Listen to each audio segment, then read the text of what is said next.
페르시아 제국은 인류 역사상 가장 광대한 제국 중의 하나였습니다. 인도에서 에티오피아까지 100개가 넘는 지방을 다스리는 왕 아하수에로, 그의 제국 안에 살고 있는 유다 민족, 그 민족 중 한 여인이 왕후의 자리에 앉아 있었습니다. 그녀의 이름은 에스더. 오늘은 이 여인의 이야기를 하려고 합니다. 그런데 이것은 단순한 신데렐라 이야기가 아닙니다. 이것은 민족 전체가 죽음의 선고를 받은 날, 한 사람의 결단이 역사를 어떻게 뒤집었는가에 대한 이야기입니다. 때는 아하수에로 왕 치세 12년, 페르시아 총리 대신 하만은 왕의 이름으로 제국 전역에 공문을 내립니다. 유다 민족을 단 하루에 모두 죽이라는 명령이었습니다. 왕이 반지로 임봉된 취소 불가능한 칙령, 수산성은 술렁이었습니다. 그러나 왕과 하만은 앉아서 술을 마셨습니다. 왕국 문화 모르드게는 굵은 베옷을 입고 죄를 뒤집어 쓴 채 울부짖었습니다. 소식은 에스더의 귀에도 들어왔습니다. 에스더는 모르드게에게 전가를 보냈습니다. 왜 그러십니까? 무슨 일이 있습니까? 그때 모르드게가 돌려보낸 말이 있습니다. 에스더 4장 14절입니다. 이때 내가 만일 잠잠하여 말이 없으면 유다인은 다른 데로 말미암아 노임과 구원을 얻으려니와 너와 내 아비 집은 멸망하리라. 내가 왕후의 위를 얻은 것이 이때를 위함이 아닌지 누가 아느냐. 이 한 문장에 모르드게의 신학이 그대로 담겨 있습니다. 구원은 반드시 온다. 그런데 그 통로가 너냐 아니냐 그 문제다. 모르드게는 에스더에게 감동적인 연설을 하지 않았습니다. 협박과 소명을 동시에 던진 것입니다. 네가 침묵하면 너도 죽는다. 그리고 내가 왕후가 된 것이 혹시 바로 이 순간을 위한 것은 아닐까? 하나님의 이름은 에스더서에 단 한 번도 등장하지 않습니다. 그러나 이 한 절 안에 하나님의 섭리가 진하게 배어 있습니다. 왕이 부르지 않은 자가 안뜰에 들어서면 죽는다. 왕후도 예외가 없다. 그리고 나는 30일째 부름을 받지 못했다. 왕이 에스더를 잊었는지 아니면 다른 여인에게 마음이 갔는지, 그것도 아니면 왕후를 이미 폐위할 생각을 품고 있는지 에스더로서는 알 길이 없었습니다.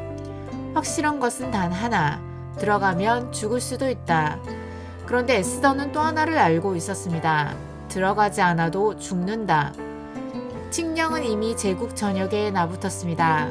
왕의 인장으로 봉인된 명령은 페르시아의 법에 따라 취소될 수 없었습니다.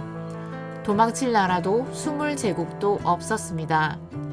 에스더 앞에 놓인 선택지는 두 개였습니다. 들어가다가 죽거나 들어가지 않아서 죽거나. 그 순간 에스더는 세 번째 길을 선택합니다. 죽는다면 들어가다가 죽겠다. 성경 에스더 4장 16절입니다.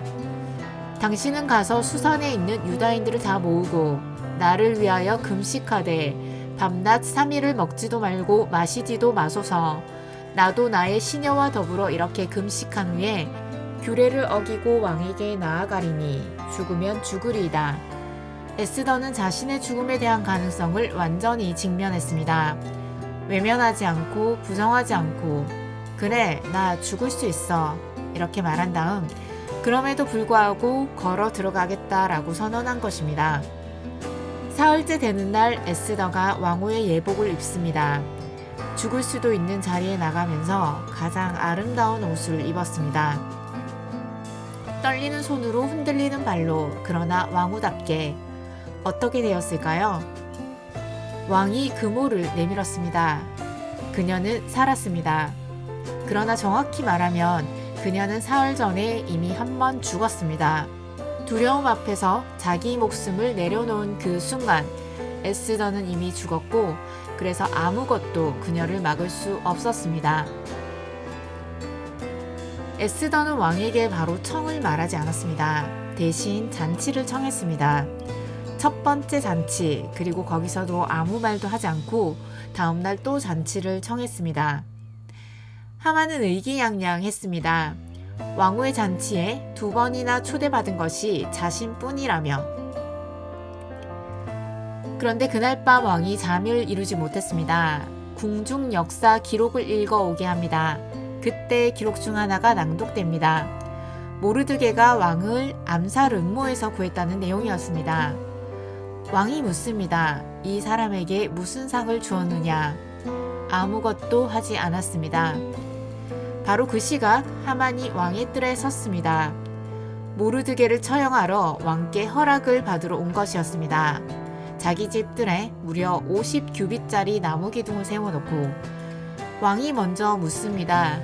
왕이 존귀케 하기를 기뻐하는 자에게 어떻게 하여야 하겠는가? 하만은 속으로 생각했습니다. 왕이 존귀케 하기를 원하는 자가 나 말고 누가 있겠어? 그래서 하만이 제안합니다. 왕의 옷을 입히고 왕의 말에 태우고 성중에 외치라고. 왕을 존귀케 하기를 기뻐하는 자에게는 이렇게 할 것이다. 왕이 말합니다. 빨리 가서 네 말대로 모르드게에게 하라. 하만의 기분이 상상이 가시나요? 하만은 모르드게를 말에 태워 성을 돌았습니다. 자신이 죽이려던 사람에게 자신이 받으려던 영광을 바치면서. 두 번째 잔치, 왕이 묻습니다. 왕후여, 소청이 무엇이냐? 에스더가 입을 엽니다. 에스더 7장 3절에서 4절. 왕이여, 내가 만일 왕이 목전에서 은혜를 입었으며 왕이 선히 여기시거든 내 소청대로 내 생명을 내게 주시고 내 요구대로 내 민족을 내게 주소서. 나와 내 민족이 팔려서 죽임과 도륙함과 진멸함을 당하게 되었나이다. 왕이 분노했습니다. 감히 이런 일을 꾸민 자가 누구냐? 에스더가 손가락으로 가리킵니다. 이 악한 하만이니이다. 하만은 왕과 왕후 앞에서 발이 굳었습니다. 왕이 자리를 박차고 정원으로 나갔습니다. 하만은 에스더에게 목숨을 구걸했습니다. 왕이 돌아왔을 때 하만은 에스더의 침상에 엎드려 있었습니다. 왕은 더욱 분노했습니다. 그리고 신하 하르보나가 말합니다. 하만이 모르드게를 달려고 자기 집에 50규빗 되는 나무를 세웠나이다. 왕의 명령은 단 한마디였습니다. 모르드게가 달고자 한 나무에 하만을 다니 왕의 노가 그치니라. 에스더서가 우리에게 보여주는 것은 이것입니다. 하나님은 이름이 불리지 않는 자리에서도 일하십니다.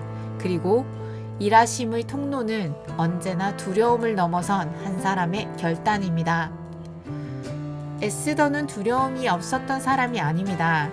두려움을 입에 올리고 하나님께 모든 걸 맡기고 그래도 걸어 들어간 것입니다. 죽으면 죽으리이다. 이 한마디가 제국을 바꿨습니다. 오늘 당신 앞에도 그 질문이 던져지고 있을지 모릅니다.